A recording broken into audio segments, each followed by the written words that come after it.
Right Aryan గారు, కాస్త break వచ్చింది రియల్ ఎస్టేట్కి 1 year నుంచి.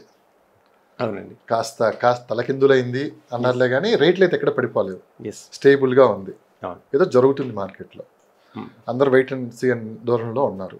Yes sir. సో సరే, ఎవరి దాకా ఎందుకు మీ గురించి నేను మాట్లాడదాం అనుకుంటున్నాను. ఈ 1 yearలో మీకు కూడా బ్రేక్ వచ్చిందా? కొంచెం బ్రేక్ వచ్చిన మాట వస్తుందండి. అంటే మధ్యలో అంటే వేవ్స్ పెరిగి పడుతూ ఉంటుంది కదా, అట్లా కొంచెం పెరిగి ప్లేస్లో ఒకసారి కొంచెం డౌన్ అవ్వడం, మళ్ళీ సెటిల్ అవ్వడం, ఇలా జరిగింది.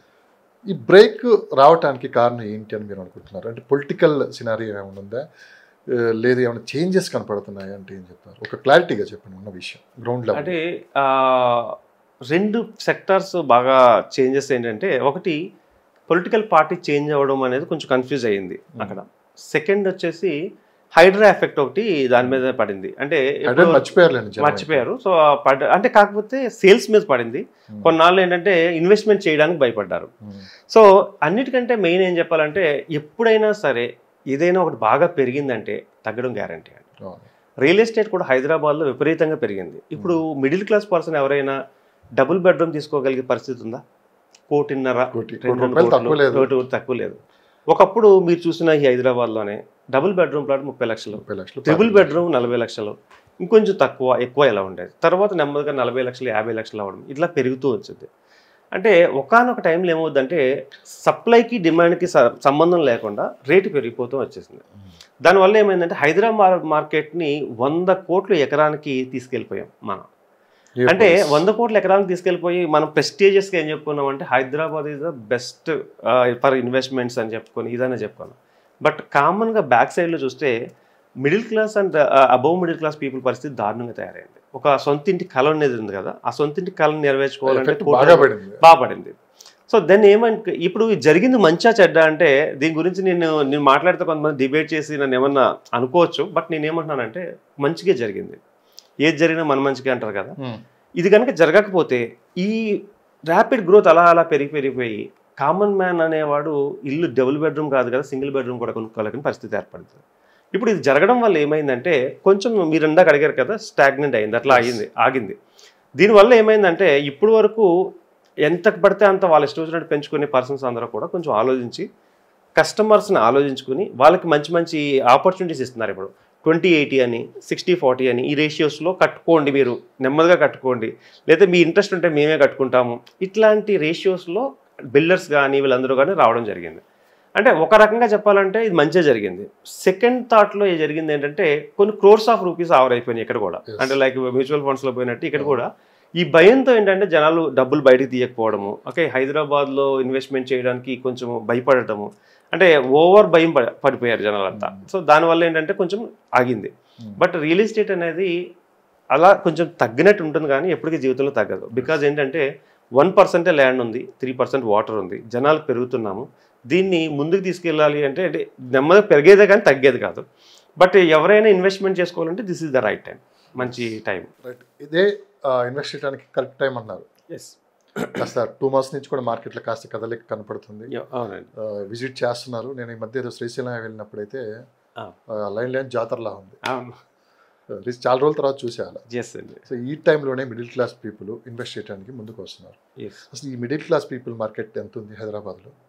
ఈ టైంలో ఇన్వెస్ట్ చేయాలంటే వీళ్ళు ఎక్కడ ఇన్వెస్ట్ చేస్తే రాబోయే 4-5 సంవత్సరాల్లో మంచి అప్రిషియేషన్ వస్తుంది అంటే మీరు ఏం చెప్తారు? గుడ్ క్వశ్చన్ అండి. నేనేం చెప్తున్నానంటే this is the right time అని ఎందుకు చెప్తున్నానంటే ఒక స్టేజ్ వచ్చి ఆగి మళ్ళీ స్టార్ట్ అయిన స్టేజ్ ఇది. సో దీనివల్ల ఏమవుతుందంటే రేట్స్ అగ్రెసివ్గా పెరిగే టైం ఏం లేదు ఇక్కడ. ఏ సైడ్ చేయాలి అనే దానికి డిఫరెంట్ ప్లేసెస్ ఉన్నాయండి. టాప్ హైవేస్ చూద్దాం. Bengaluru highway top highway, and Mumbai highway కొంచెం శాచురేషన్ వచ్చింది కానీ టాప్ హైవే.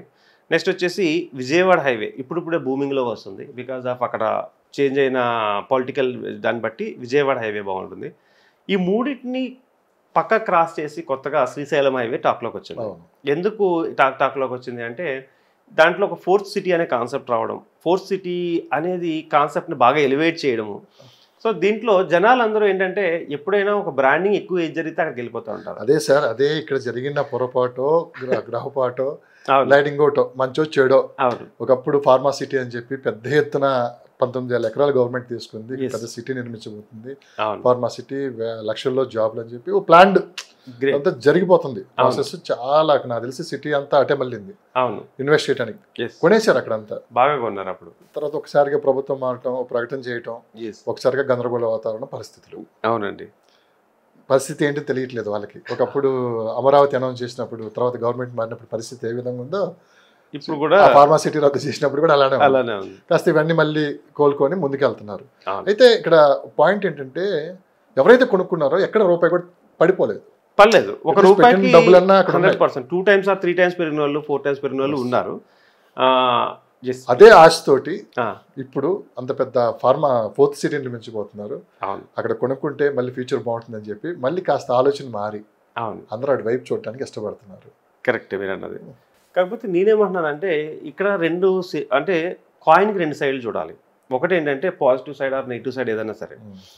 ఇప్పుడు ఫార్మా సిటీకి డిజైన్ చాలా బాగుంది, డిజైన్ సరిపడా ఫండ్స్ ఉన్నాయా లేవా, ఇన్ఫ్రాస్ట్రక్చర్ ఉందా లేదా, ఇవన్నీ మనం చెక్ చేసుకోవాలి.